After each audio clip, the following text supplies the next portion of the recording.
After knowing all the principles that you should need to have in your packaging design, now let's focus on what tools and software to use for designing our packaging.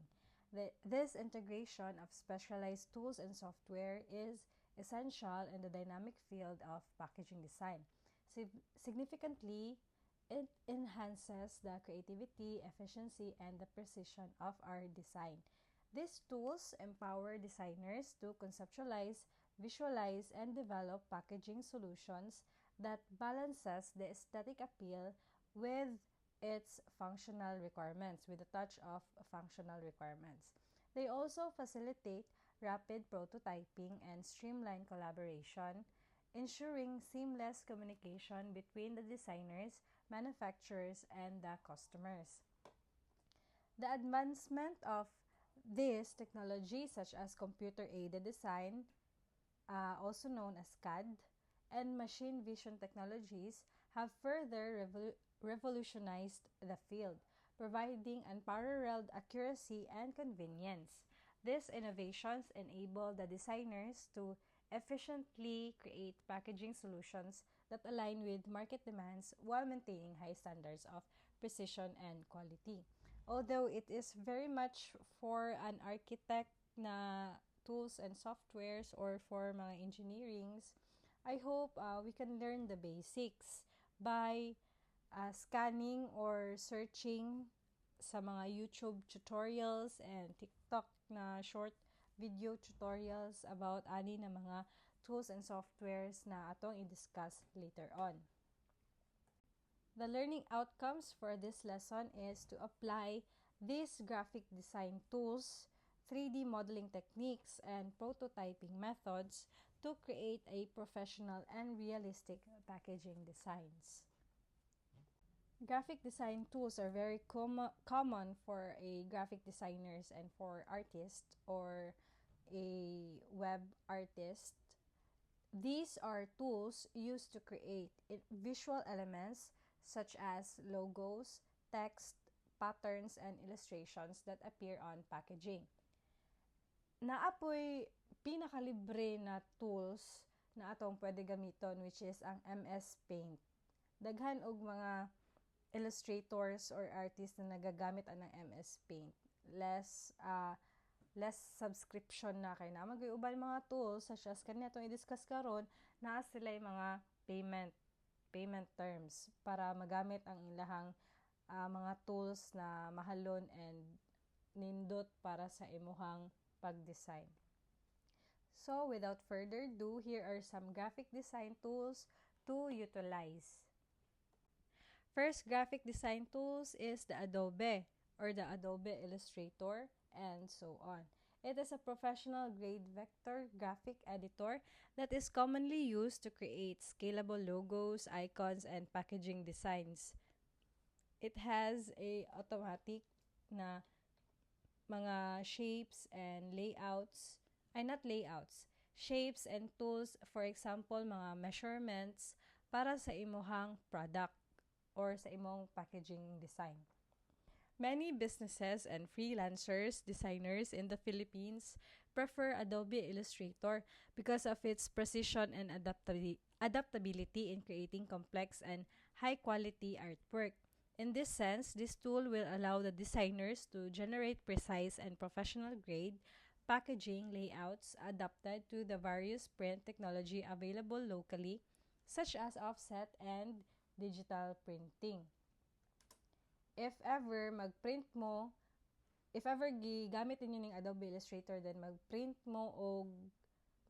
na mo sa inyohang design, need jud gihapon siya og nindot na printer and dili man kaayo nindot na ginagamit sa mga laminating na kuano na businesses or pwede raman ang Epson L3110. Nakakita ko na sa TikTok na nagamit lang sila ana. Then ang ilahalang papel na gigamit is katulang jud quality para sa ilahang product packaging. If you have also Brother or Canon na printer, okay na po kina siya gamiton. In your end lang po, use a material na quality lang jud. Diba? Just like what we are always saying sa mga previous na lessons. Walay pulos na imong nindot na graphic design tools or nindot na illustrations kung pag-print nimo anang material na imong gigamit na pati ang, for example, 70 GSM na pati ang kabaga sa imuhang gigamit na material is imuharang gi underestimate. So unsa man imong ma-expect, nindot ba ang quality sa imong output? Dili. So dili jud. That is why mag-invest ta other than sa atong printer, mag-invest ta ana mga papers kay daghan og klase-klaseng papers. And that katong ako mga gipang-ingon previously, dili jud siya kailangan pina-brightay ta diri, pina-wisay jud ay dapat ta. Okay. Next graphic tool is the Canva, which I am always using because of its convenient and dali ra jud kanang iha mga control options, dali ra kayo magamit kaysa sa Microsoft PowerPoint. Then this Canva, sa mga wala pa kabalo, I think nakabalo na mo jud tanan ani, is a user-friendly web-based design tool popular among startups and small businesses in the Philippines due to its affordability and ease of use. Other than designing your product packaging here, pwede po ka makabaligya og mga presentation, stickers, and so on sa Canva. So, Canva also provides pre-made templates for packaging designs that are customizable with minimal design expertise. So, ikaw na ang mag-upgrade sa designs niya. Therefore, it helps small-scale entrepreneurs quickly design attractive packaging without the need for advanced design skills or expensive software because pwede po ang subscription ani mapalit sa mga black market, diba? Na ay mga tag 50 pesos lang, nigdaghan na mo magpalit. So, na yung mga ana. Naapoy, blank canvas lang jud ang Canva na kamo na lang pod ang mag-design. Kaso lang, dili ka ka-benefit sa mga iyahang pro na mga design which is nindot gamiton. A third graphic design tools is the CorelDRAW. This CorelDRAW is popular among printing shops in the Philippines for producing comprehensive layouts and preparing files for production. Bro, malagi ni siya Microsoft Word. Dili siya Microsoft Word. Ang ihalang layout sa application software. So, makita nimo na siya'y sketch na model, na apod siya'y 3D model sa end result sa imong packaging. Nindot siya gamiton. Then, I hope it is free. So, furthermore, its compatibility with local printing processes makes it viable option. It also guarantees that design files are production ready, minimizing errors and increasing compatibility with the local printing equipment that we use in the Philippines. Now that we have learned what are the free or not free with subscriptions na mga graphic tools or softwares, daghan pa na sila aside atong na-mention nako above. There are also techniques to incorporate while using those tools. This is what we call the 3D modeling techniques. The 3D rendering for product packaging enhances its visual appeal and it attracts the customers. Here are some 3D modeling techniques that we need to consider. First 3D modeling techniques is the polygonal modeling or what we call the Blender.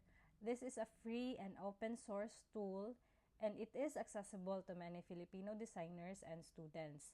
It allows users to create polygon-based models for packaging, enabling visualization of how the product packaging might appear on your shelves.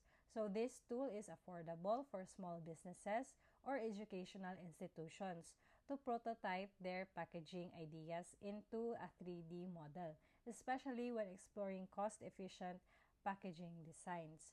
So this is what the graphic designers always uses in rendering their designs into a real life na model. Next, 3D modeling techniques. We uses the NURBS modeling or Rhinoceros 3D. This is though more specialized, it is used by some high-end packaging and industrial design firms sa Metro Manila. The NURBS modeling, Rhinoceros 3D, enables the precise creation of your curved and complex packaging shapes such as ergonomic bottles, and these tools is ideal for designing premier or custom-shaped packaging for Philippine industries like cosmetics and beverages. What it implies is that katong kaganiha sa blender, mapansin mo puro boxes. While diri sa NURBS modeling, naa siya mga pa-curve na designs sa mga lisod na designs na kailangan i-curve nimo ang imuhang packaging. Diri sa NURBS modeling, dali ra nimo siya ma-customize into that vision. Okay.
Next one is the laser cutting or cardboards or acrylic prototypes. This method is commonly available in printing and fabrication shop. It is also used for creating packaging prototypes from cardboard or acrylic sheets to test dimensions and assembly. Dati, dili pa uso ang 3D printing. Ginagamit pa nila ning cardboard or acrylic prototypes. Further, it allows designers to create precise and realistic mock-ups for clients' presentations or ginahimo nila as pilot test, especially sa mga toys like this in our example image. Sige na. Is the rapid prototyping. Rapid prototyping became synonymous with speed and efficiency. Dali ra kayo siya mahimo using this technology. This approach has transformed the design process, allowing for quick iterations and modifications. Designers and engineers can now rapidly produce a prototype, test it, tweak the design, and repeat within a very short time frame. This rapid iteration cycle is invaluable for product development, enabling teams to refine and perfect designs at a pace that was unimaginable in the past. The benefits of rapid prototyping extend beyond just speed. It allows for greater flexibility, especially in designs, and encouraging creativity and experimentation. Designers are no longer constrained by the limitations of traditional manufacturing processes. If they can imagine it, they can likely print it. So if you are watching sa TikTok ng mga art contents, di ba na ay mga 3D print modeling, 3D modeling, 3D printing rather. Makita na ko sa TikTok, kasi kira mag-scroll aning TikTok sa mga art contents, makita na ko through 3D printing, kay nakahimo na sila bag, while gigamit na itong mga tools and softwares na gidiscuss na ito kaganiha, and kung unsa ba na ilang mga gipanggamit uban, after nila mag-design ana, nag-print na sila ato na product, then nagamit na dahil nila, and ang uban is ginabaligya nila. However, it is costly. I think sa ako ang mga na-search or mga nakita na content, wala pa'y Filipino na naka-print anang 3D printing. Nagagamit anang 3D printing. Pero siguro wala lang sila nikuan sa akong FYP. Naapod siguro yung mga Filipinos na nagamit og 3D printing. Then next, let us now have the statement of EDGE 2024, Product Packaging Design. It plays a crucial role in attracting our target audience to our product. Creating an effective packaging design, it requires the right tools that will allow the designers to visualize the packaging before it reaches to our customers. However, there is no one-size-fits-all solution. Your choice matters, especially your choice of tools. It depends on the factors such as the brand requirements, the guidelines, your budget, and your consumer preferences. It is essential to explore and experiment with various design tools to find the one that best aligns with the brand goals. I hope magamit po ninyo na mga tools and softwares and techniques in the future during sa inyong tabuan. And no, karon na di ay sa inyong final output. I hope na mag-search pa mo og mga video tutorial to add pod sa inyong creativity na side or skills. Because kani man jud siya no na concept, product packaging design na amon jud artistry ani siya, or artistic man jud ni siya na side. And if more intellectual mo na side, well, you can add more credentials pod to yourself na, wow, dili lang day ko bright, creative po day ko. Kaya nag-add na pod sa ako ang skills ning creativity. So, with that, our conclusion is that entrepreneurs should embrace tools and software for product packaging design because they foster creativity, ensure precision, and accelerate the design process.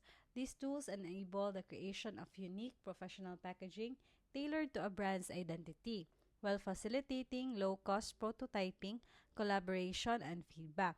By utilizing these resources, businesses can stay competitive by delivering high-quality packaging that effectively appeals to customers.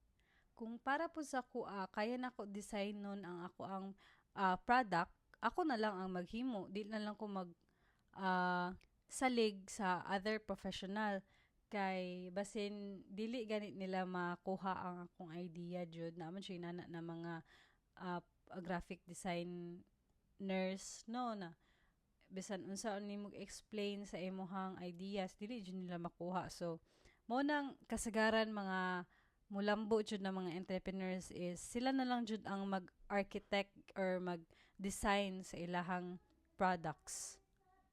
And that is all. Thank you very much for listening, and I hope you are doing well, and God bless.